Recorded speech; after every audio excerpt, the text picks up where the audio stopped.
Hello, and welcome back to another Rory McFitness vlog over here in Dubai. We are 9 days out from HYROX Singapore, so I am going to be taking you through a day in the life on a double training day and a very busy work day. And I'm also going to be staying up way past my bedtime tonight because the Ireland game is on, but I'm in Dubai and I'm 4 hours ahead, which means it's on at 11:45 p.m.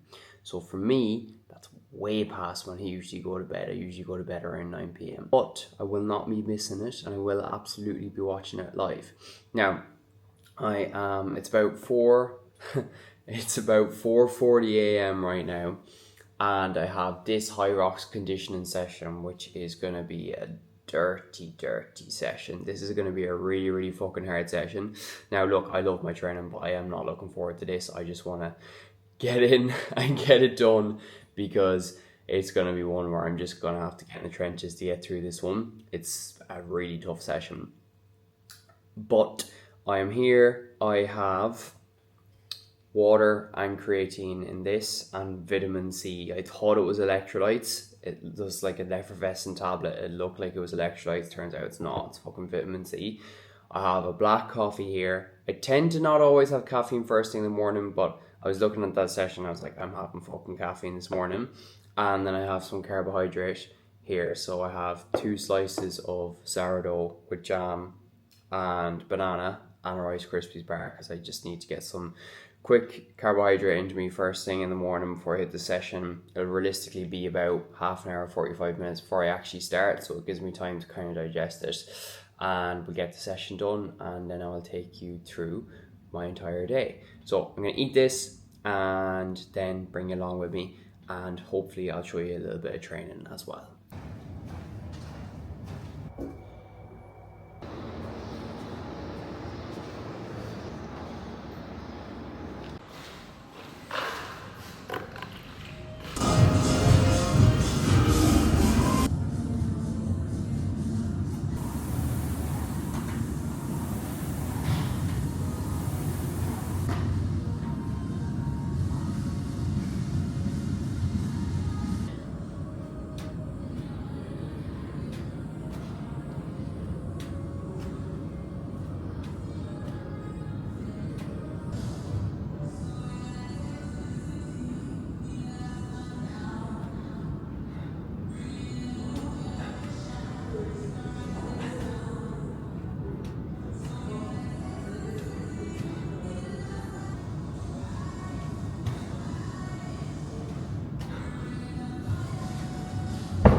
that was a tough session. I'm going to pop that up on screen now. But it was a conditioning session, Hyrox specific. So 1200 meter run and 1200 meter fucking hell, I can't speak English. My head is fried. Whew, I'm still out of breath. So 5 rounds of work with 90 seconds rest in between them. The first round was 1200 meter run, 1200 meter row into 120 wall balls, then 90 seconds rest. That took me 12 minutes. Then 1200 meter ski into a 50 meter sled pull pro. That took me 10 minutes and 51 seconds, and 90 seconds rest. Then 50 cal assault bike. That should be 2k bike erg, but there's no bike erg in there, so I just did legs only on the assault bike, which is pretty much, it would be roughly the same equivalent work. Into 100 meters of walking lunges with a 20 kilo sandbag, 10 minutes, 90 seconds rest. 50 meter sled push, that's just regular weight. Into 100 meter burpee broad jumps, that was 9 minutes and 25 seconds. And then that last one is crazy.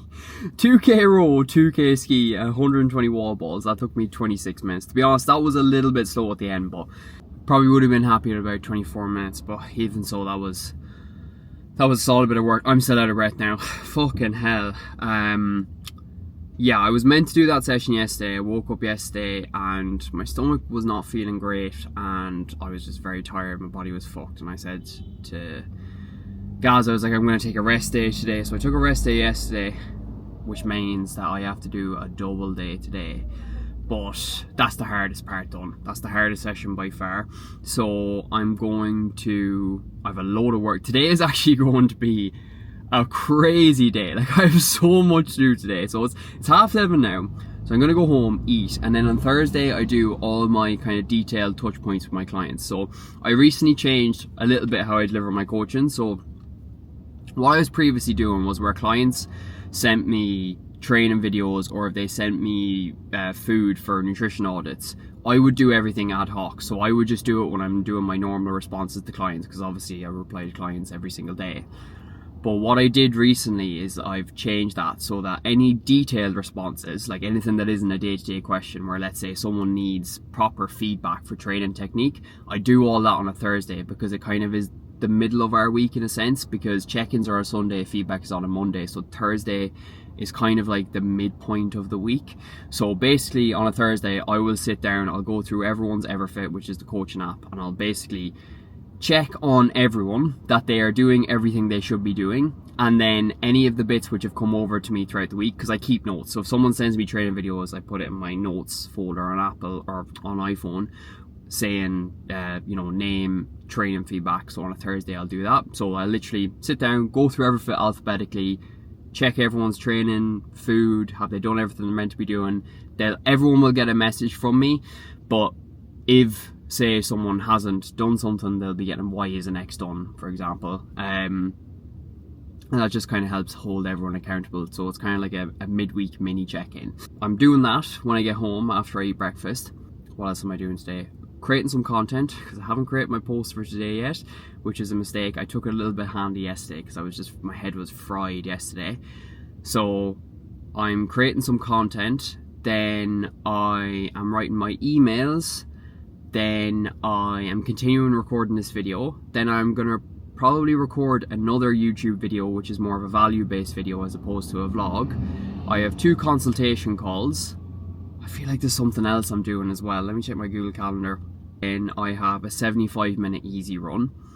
And then the Ireland game is on tonight as well at 11:45, which is, as I mentioned earlier on, so late for me, like so far past my bedtime. But in a sense, it's good, because I have so much to do today. It kind of makes sense that I'm going to be up later. So the good thing is, because I'm staying up so late, I will actually get everything done. It just means tomorrow is going to be impacted. Tomorrow is going to be impacted a little bit, where I'll be sleeping in a little bit, but that's fine. But yeah, good session boxed off this morning. Feeling good. I'm feeling the fittest I've ever felt. There's no two ways about it. So I am excited for Singapore, but also a little bit nervous, because I'll be disappointed if I don't show up on the day, because I know right now the fitness is there. I feel like the last few races I've had, I haven't felt good for them. So let's say Valencia was a fucking catastrophe, less said about that the better. But then I had Dublin doubles in November, and I was in Dubai the week before for a holiday. I got food poisoning and my plantar was at me. I had to take painkillers before the race. I just did not feel good going into that. Then I had Stockholm, and I was sick in the lead up. I had chest infection, and my fucking Achilles started causing me trouble in the lead up to it as well. And that was, oh my, I actually completely forgot about that. I was fucking hobbling around Stockholm the 2 days afterwards. Like, I could barely walk afterwards. And then going on the beer didn't help with that either. And then I had the 10k race a few weeks ago, which I actually did not feel confident going into, because January was not a good month of training. January, between getting set up, moving over here, sorting all that stuff out, it was just a messy month, and I wasn't that on top of my nutrition either. Put on a little bit of body fat coming out of Christmas into January. And then I had maybe 2 weeks of really, really good training, and then that 10k race, I way overperformed. I thought I was going to come in at like 43 minutes, and I came in at 41 minutes and 6 seconds. And since that, my training has actually been the best it's ever been. Like, my runs have been absolutely flying. Like, some of the runs I've been putting down recently, even I'm looking at them like, what is going on here? And definitely getting a bit leaner has helped.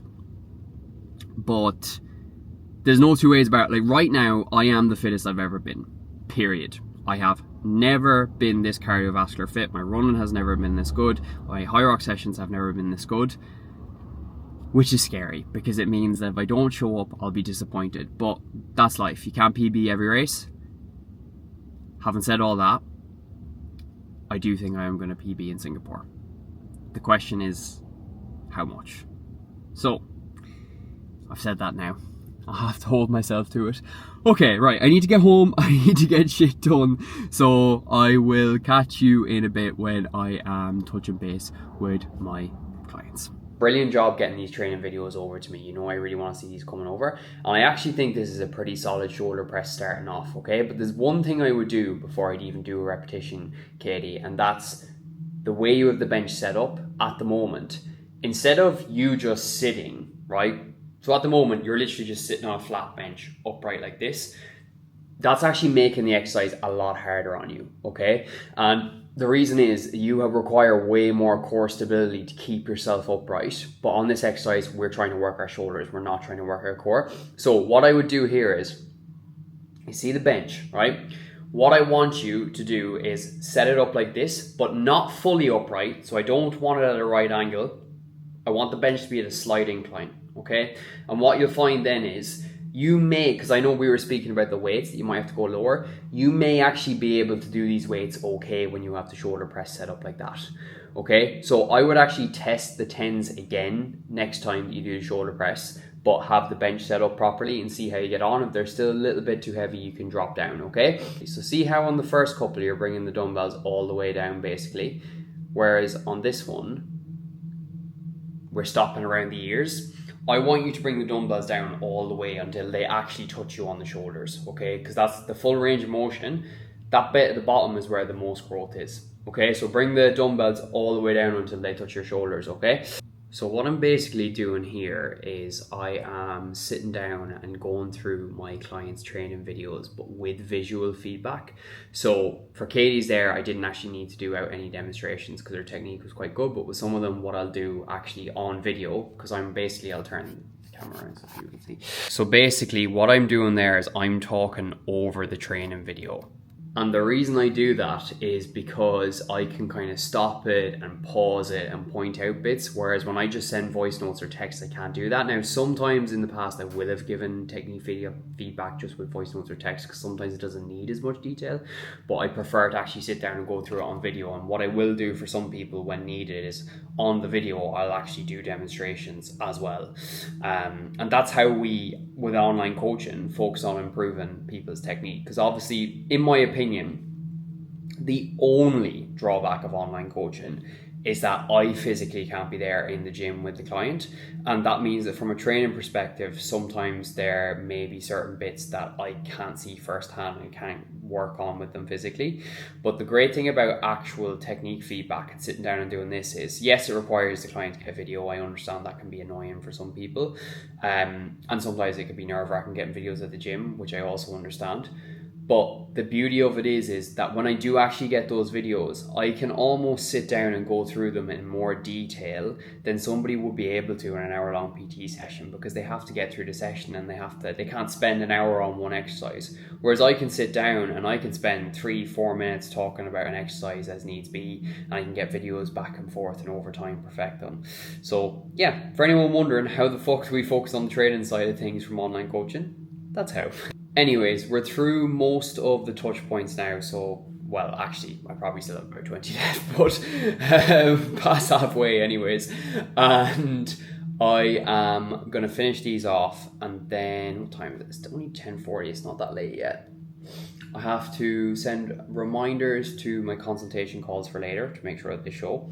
And then I'll probably settle into content. Will I do content? I'll do a little bit of content, and then I'll eat lunch, and then I'll finish off some of the other kind of content bits that I have to do later on today. And yeah, it is 12:30. Jeez, that went quick. So I just touched base with all my clients, and then I got back to any messages from Instagram from yesterday as well.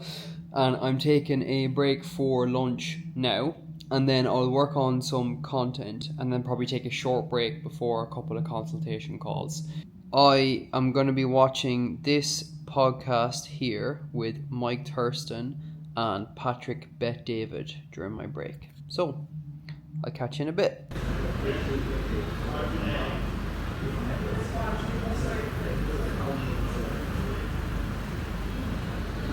Okay, so I was meant to have 2 consultation calls there. The first one didn't show, but the second one was a lovely lady named Noreen who decided to sign up. So we will take that. And I actually forgot that I have another call, but this one is not with a potential client. This is with Callum Walker, who is a nutrition coach I'm working with at the moment, level up my nutrition game. He's doing a group call for him and his other clients. And today we are doing a webinar on... Is it bad that I can't remember? The webinar is on, I think it's on sleep, which I'm very excited about because I find sleep very interesting and already know a decent amount about it. So that is exciting. I will catch you in a bit because I need to be active and put my camera on. See you in a bit. Okay, so it is 7 p.m. now. It's been a long day. That webinar was very, very interesting as well. I've eaten. I am going to respond to my clients now, and then I'm going to go for an easy run, and I'm not going to go and try to record another YouTube video today because I was going to record a value-based one, but 7 p.m. I'm kind of tired. I know I'm staying up late, but I just think whatever I throw together at this point is going to be shit and rushed. So I'm going to respond to clients, go for my easy run, come back, and then I'm probably just going to sit on the couch editing this while I wait for the Ireland game to start and kind of chill out. I was going to go to a pub to watch it. I don't know if I could be arsed. I probably should go to an Irish pub to watch it because there is a few here, but we'll see. I'll see how I'm feeling, but I just kind of, the way I see it, I'm going to be so tired because it's the game is starting 2.5 hours after my bedtime. So I'm going to be up 5 hours later than normal. I may even have a nap and go to bed. I don't know. I just know that I'm going to be tired. So I'll see. I may decide to go to a pub. I may get excited. It's very, very possible. But yeah, going to go respond to clients now. And then I am going to go for that easy run. And I will catch you in a bit. 75 minutes on 2. Done. Well, I had no intention of doing this, but it looks like I'm not going to be able to watch the match at home. So I am going to be putting on my jeans, I put on my jeans and going to an Irish pub to watch the match. Now, usually this would definitely be something I want to do, but I'm tired. I want to honestly just chill out on the couch and enjoy it. Not feeling overly social this evening, but I'm going to head to a pub to watch it because I can't miss it. Basically, the reason I can't watch it is because RT Player is really strict on VPNs. So I thought if I just got a VPN and then put it to Ireland, it'd be fine, because that would usually be fine. But RT Player seems to be really strict on them, and I tried a few different things and I still couldn't get it to work. So off to the pub I go. I don't know, I'll catch you in a bit, or maybe I won't see you again, who knows. Maybe this is the end of the video. Confidence. Just a bit more to say about that.